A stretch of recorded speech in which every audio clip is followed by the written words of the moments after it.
ओम श्री सद्गुरुदेव भगवान की जय।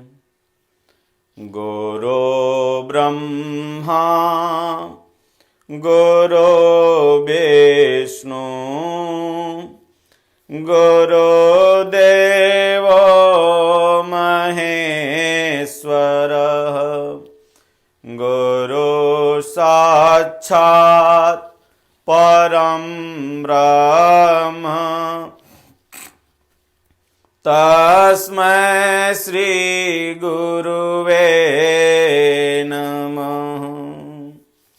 त्वमेव माता च पिता त्वमेव त्वमेव बन्धु च सखा त्वमेव त्वमेव विद्या द्रविणं त्वमेव त्वमेव सर्वं मम देव देव।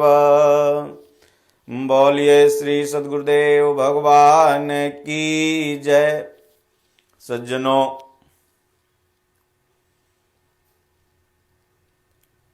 नवरात्र वर्ष में जो 2 बार आते हैं, इन दोनों के मूल में जाएं तो भगवान श्री रामचंद्र जी के ही कथानक महत्वपूर्ण हैं, या यूं कह लें कि भगवान श्री रामचंद्र जी के ही चलते ये दोनों मनाए जाते हैं। जैसे ये जो चैत मास का नवरात्र है, इसमें भगवान श्री रामचंद्र जी ने जन्म लिया था अयोध्या में, और इसे रामनवमी भी कहते हैं, क्योंकि मानस में गोस्वामी तुलसीदास जी कहते हैं कि नवमी तिथि मधुमास पुनीता शुक्ल पक्ष अभिजित हरि प्रीता मध्य दिवस अति शीत न घामा अपावन काल लोक विश्रामा। तो भगवान श्री रामचंद्र जी के जन्म उत्सव के रूप में यह रामनवमी मनाई जाती है। इसमें तो देवी पूजा कहाँ से आ गई?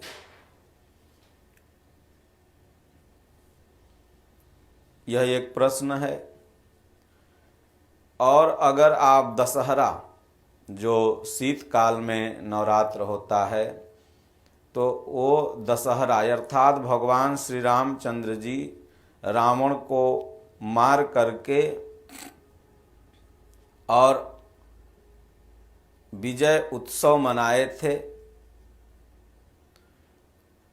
तो इसलिए वह भी अगर देखा जाए तो दशहरा जो मनाया जाता है वो भगवान श्री रामचंद्र जी से ही रिलेटेड है। अगर इसमें देवी पूजा है तो उसकी भी वास्तविकता है। एक साधक के साधना का स्तर है। यह महीने का, वर्ष का प्रथम महीना होता है चैत महीना, जिसमें हमारे दादा गुरु महाराज ने कहा है कि चैत में चिंता यह कीजय, यह तन घड़ी घड़ी छीजय, इससे करिए तनिक विचार, सार वस्तु है क्या संसार। चैत महीना में आप देखते होंगे पत्ते पतझड़ होने लगते हैं, नए पत्ते आने लगते हैं। तो साधक को विचार करना चाहिए कि संसार भी उसी तरह से है। एक दिन पतझड़ आता है, फिर एक दिन नए पत्ते आते हैं। तो इसमें विचार करना चाहिए कि सार वस्तु क्या यह संसार सार वस्तु है? तो नहीं, सत्य वस्तु है आत्मा।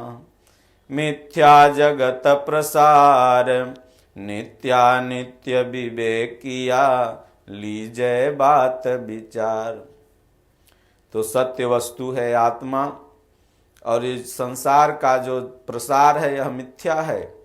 इसी को भगवान श्री कृष्ण ने भी गीता में कहा, आ ब्रह्म भुवना लोका पुनरावर्तिनो अर्जुन, माम उपैत्य तू कौन्तेय, पुनर्जन्म न विद्यते। इसलिए माता पार्वती जी ने जो नारद जी के बताए हुए मार्ग पर आगे बढ़ी, उसमें प्रथम महीना में यही है कि कोई भी साधक जब साधना करने चलता है, जब संसार से उसको वैराग्य होता है, चैत में चिंता यह कीजय, यह तन घड़ी घड़ी छीजय। यह तन प्रत्येक पारव्रती, पारव्रती का साधारण अर्थ होता है पार धन व्रती। जो भी इस संसार सागर से पार जाने का व्रत ले लिया है वही साधक पारव्रती है। और उसके मन में यह चिंता होती है कि क्या संसार में जिसमें हम अपने मन को लगाए हैं यह सत्य है? यह तो पत्ते कभी हरे थे, कभी मैं जवान था, कभी युवा था, कभी उसके बाद प्रौढ़ हुआ, फिर वृद्ध हो गया, फिर एक दिन पत्ते की तरह लटक जाऊंगा, तो मैं यहाँ किस लिए आया था? इसी की चिंता मन में प्रत्येक साधक को होती है जो पार जाने का, जो संसार सागर से पार जाने का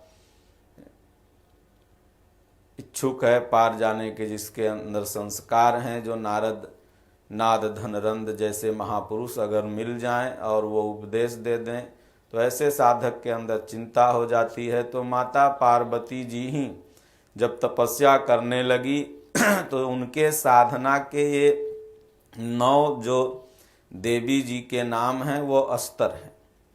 जैसे जैसे उनकी साधना बढ़ती गई वैसे वैसे उनके नाम बनते चले गए। अर्थात आज की मान्यता के अनुसार देखेंगे, जैसा कि लोग कहते हैं कुष्मांडा देवी जी, जग में अंधेरा था तो उन्होंने मंद मंद मुस्कान किया, आंखें खोली तो जग पूरा प्रकाशमान हो गया। और उन्हें अष्टभुजा भी कहते हैं, 8 भुजा थी, इसलिए ऐसी मान्यताएं आज हैं। इसलिए कुष्मांडा देवी की पूजा करनी चाहिए, जैसा आप सब लोग जानते हैं। लेकिन वास्तव में आप देखेंगे कि जब साधक भजन करने लगता है, जब चैत में चिंता करके आगे बढ़ता है, तो उसके अंदर अंधकार ही अंधकार है। क्या करें क्या न करें, कैसे इंद्रिय को संयम करें, कैसे मन को संयम करें, आज मैंने कितनी साधना की नहीं की, भगवान उस समय तक उसे नहीं बताते हैं।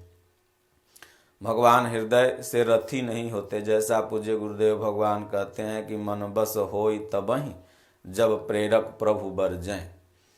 तो धीरे धीरे जब वह ओम, माता पार्वती जी ने जब ओम का जाप किया, जब उनके हृदय में ओमकार आया, तो उसी साधक के अंदर, माता पार्वती के अंदर जो अज्ञान था वह प्रकाश में फैलने लगा।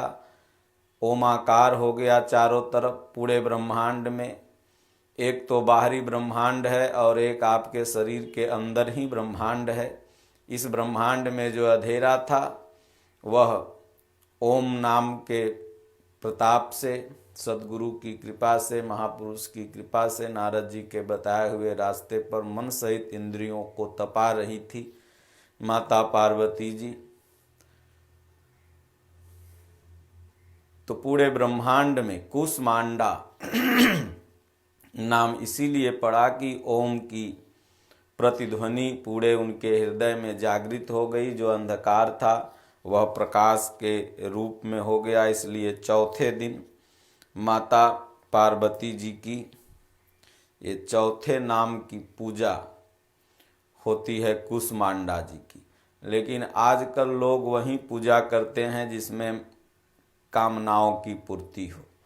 भारत में जितनी भी पूजाएं हैं, चाहे वो कोई संप्रदाय करता हो, उसमें यह है कि ये करोगे तो ये मनोकामना पूर्ण हो जाएगी, ऐसे करोगे तो ऐसे हो जाएगी। जो कि वास्तविक भक्ति है मन की कामना का परित्याग करना। हमारे अंदर जितनी कामनाएं हैं वह नष्ट हो जाएं और मात्र केवल हमारे हृदय में एक ही कामना बचे, एक ही इच्छा बचे, वह भी प्रभु के पाने की। भगवान ने भी गीता में कहा, कर्मणावाधिकारस्ते मा फलेषु कदाचन। अर्जुन, कर्म में तुम्हारी इच्छा हो, फल में नहीं। लेकिन आज जितनी भी पूजा है, कुष्मांडा माता की पूजा करोगे तो सारी मनोकामना पूर्ण होगी, फलाने देवता की पूजा करोगे तो तुम्हारी सारी मनोकामना पूर्ण हो जाएगी, या तरह तरह के मैसेज, इसने ये किया तो इसको ये हो गया, ये मनोकामना पूर्ण हो गई, नहीं किया तो यह नहीं हुआ। लेकिन वास्तविक भक्ति वही है जो हमारी जो अनंत इच्छाएं हैं, हमारी जो अनंत वासनाएं हैं, कामनाएं हैं, यह तभी तृप्त होंगी जब परमात्मा का दर्शन हो जाए। और परमात्मा का दर्शन तभी होगा जब हम माता पार्वती की तरह इतना भजन करें कि पूरे आकाश में, पूरे ब्रह्मांड में ओम, अर्थात आपके पूरे शरीर में ओमकार हो जाए। इसी को गुरु महाराज कहते हैं कि श्वास आई तो ओम, गई तो ओम, आई तो ओम, गई तो ओम। अर्थात कोई दूसरा संकल्प हमारे भीतर न जाए, केवल परमात्मा के नाम का जब संकल्प हमारे अंदर जाएगा तो वास्तव में वही संकल्प फिर बाहर आएगा।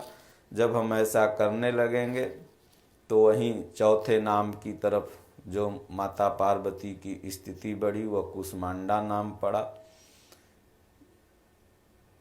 तो इसलिए मनोकामनाओं से प्रेरित होकर मनोकामना पूर्ण होने के लोभ से हम भगवान को फल फूल इत्यादि चढ़ाते हैं, लेकिन एक हद तक यह गलत है। हम भगवान को फल फूल इत्यादि सब श्रद्धा समर्पित करें। जो हमारा, जैसा कि भगवान ने गीता में भी कहा, पत्रम पुष्पम फलम तोयम यो मैं भक्त्या समर्पयामि। अर्जुन, श्रद्धा पूर्वक जो मुझे चढ़ाता है मैं उसे खाता हूँ। चढ़ाना चाहिए, लेकिन बदले में कोई कामना नहीं हो कि हम आपको प्रभु दे रहे हैं तो इसके बदले में आप हमें यह दीजिएगा। ऐसी अगर भक्ति हम करते हैं तो वह भक्ति नहीं है, वह हम भगवान को धोखा दे रहे हैं। हाँ, मैंने आपकी सेवा की, अगर अच्छा किया तो आप अच्छा दीजिएगा, नहीं किया तो नहीं दीजिएगा, ऐसी भावना होनी चाहिए। हनुमान जी की तरह, माता मीरा की तरह, सबरी की तरह, हमारे जितने भी भक्त हुए, आप पूरा भागवत पढ़ें, भागवत में केवल भक्तों की ही चर्चा है। किसी भक्त ने भगवान से कुछ भी नहीं मांगा, सबों ने केवल कहा प्रभु आप मिल जाओ, आपकी भक्ति मिल जाए। जानत तुम्हें तुम्हें हो जाई, सोई जानो देहु जनाई। भगवान आप अपने आप को मुझे जना दो। सभी भक्तों ने यही मांगा। लेकिन आज जितना भी आप पूजा पाठ देखें, केवल मनोकामनाओं पर आधारित है। अगर जिसकी मनोकामनाओं में थोड़ा सा कमी हो गई, भगवान ने कहा अर्जुन, कामैस्ते अस्ते हित ज्ञाना प्रपद्यन्ते अन्य देवता तम तम नियम आस्थाय प्रकृत्या नीता स्वया। अर्जुन, कामनाओं से जिनकी बुद्धि आक्रांत है, ऐसा मूढ़ व्यक्ति ही अन्य अन्य जगह अपनी श्रद्धा को, अन्य मुझे छोड़ करके वह हर जगह अन्य अन्य देवी देवताओं में मेरी श्रद्धा को, अपनी श्रद्धा को अर्पित करता है और उसे मिलता कुछ नहीं। क्षीणे पुण्य मृत्युलोकम विसंति। इसलिए जो मेरे भक्त हैं वो केवल मुझे चाहते हैं, ऐसा भगवान श्री कृष्ण ने गीता में कहा। इसलिए भगवान श्री कृष्ण के बताए हुए मार्ग पर, गीता पर अगर आप चलते हैं, आप वास्तविक रामनवमी, आपके हृदय में उन परमात्मा का जन्म हो जाएगा। भय प्रगट कृपाला दीन दयाला कौशल्या हितकारी। भगवान आपका हित करने के लिए आपके हृदय में एक स्वरूप बना लेंगे। चलते फिरते, उठते बैठते, सोते जागते आपको एक मार्ग बताने लगेंगे। आप भटकेंगे तो भगवान धीरे से हिंट दे करके आपको आगे बढ़ा देंगे, चला देंगे। यही वास्तविक रामनवमी है।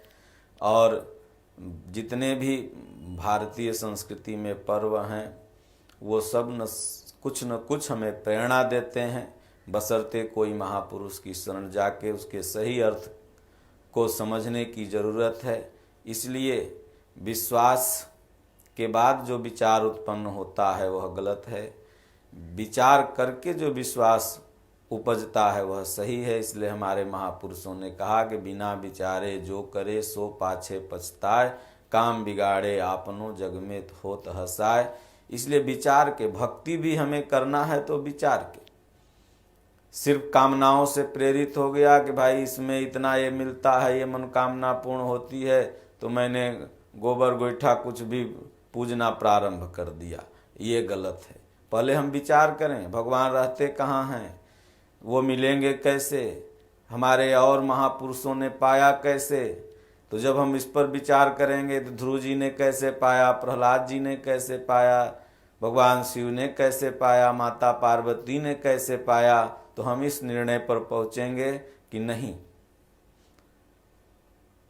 हमें गीता का मार्ग अपनाना पड़ेगा। और जैसे इन महापुरुषों ने पाया वैसे ही हम भी उस आत्मस्वरूप का दर्शन कर सकते हैं। यही वास्तविक भक्ति है। शेष स्वरूप का कल क्रमशः जैसे मैं बताने के लिए बताया हूँ, जो पूज्य गुरुदेव भगवान ने बताया है वो बताएंगे। ओम श्री सद्गुरुदेव भगवान की जय। बोलो जय सिया राम, जय जय सिया राम।